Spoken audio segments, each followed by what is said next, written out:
సరే ఇప్పుడు చూస్తున్నట్టయితే పిన్నెల్లి రామకృష్ణారెడ్డి గారు అరెస్ట్ అయ్యారు.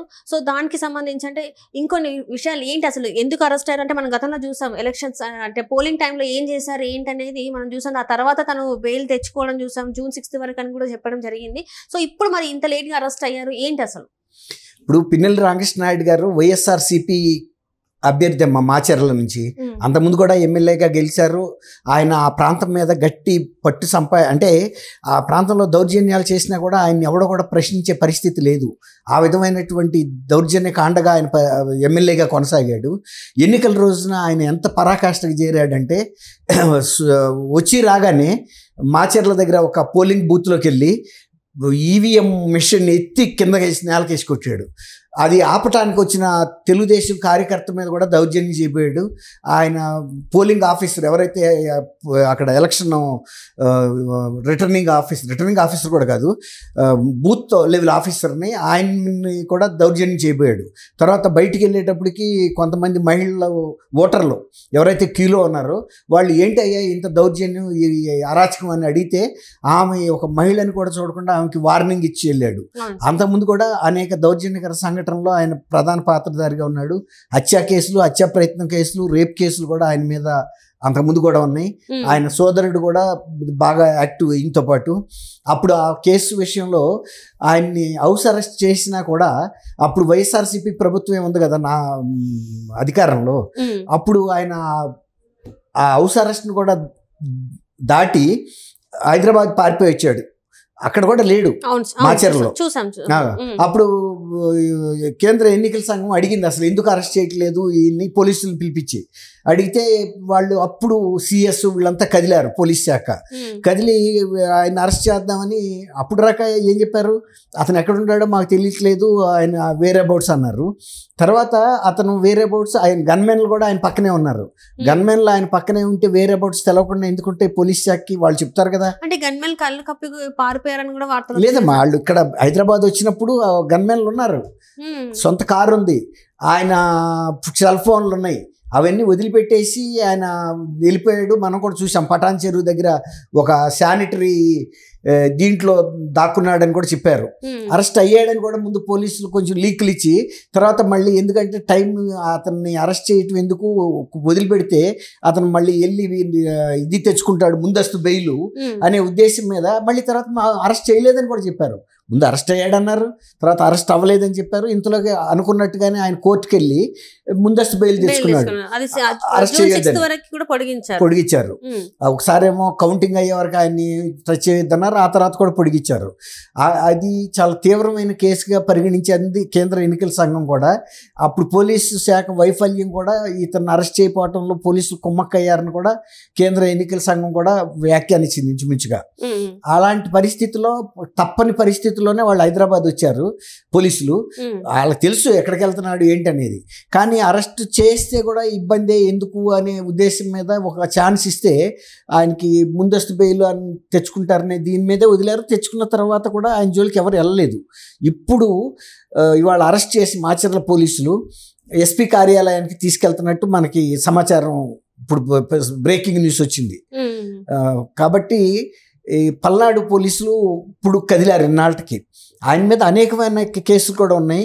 తర్వాత అక్కడ జరిగిన దౌర్జన్యం, ఎన్నికల రోజు దౌర్జన్యాల్లో కూడా ఆయన పాత్ర గురించి కూడా మొత్తం జిల్లా కలెక్టర్కి, ఎస్పీకి అందరికి కూడా తెలుసు. వాళ్ళు ఇప్పుడు గతంలో వైఎస్ఆర్సీపీ ఎమ్మెల్యేలు కానీ నాయకులు కానీ వాళ్ళ యొక్క అధికార మదంతో చేసినటువంటి క్రైమ్స్ అన్నీ కూడా ఇప్పుడు బయటకు వస్తున్నాయి ఒక్కొక్కటి. తర్వాత పోలీసులు కూడా జగన్మోహన్ రెడ్డి ఇంకా ముఖ్యమంత్రి కాదు అనేది తెలుసుకుంటున్నారు క్రమంగా. కాబట్టి గతంలో ఇచ్చిన ఆదేశాలను మనం పాటించక్కర్లేదు, ఇప్పుడు ప్రభుత్వం మారింది, చట్టం అన్ని మనం గౌరవించి చట్టాన్ని మనం ఫాలో అవ్వాలి అనేది వాళ్ళు ఈ అరెస్ట్తో కొంచెం కొంచెం రిలీజ్ అవుతున్నారు అనేది అర్థమవుతుంది. అంటే ఇప్పుడు పిన్నెల్లి రామకృష్ణారెడ్డి కాకుండా చాలా మంది కూడా చేశారు, ఏదైతే నేరాలు చేశారు, అంతకుముందు కూడా చేశారు. మరి వాళ్ళని కూడా అరెస్ట్ చేసే అవకాశం అంటే ఇప్పుడు ఇది తొలిమెట్టు అనుకుంటే ఇంకా మరి అరెస్టుల పర్వం కొనసాగే అవకాశం ఉందంటారా? ఖచ్చితంగా. ఇప్పుడు ఎవరైనా నేరాలు చేసిన ఎవరినైనా సరే వదిలిపెట్టాల్సిన అవసరం లేదు. ఇప్పుడు జగన్మోహన్ రెడ్డి గారి ప్రభుత్వం ఏమి అధికారంలో లేదు కదా.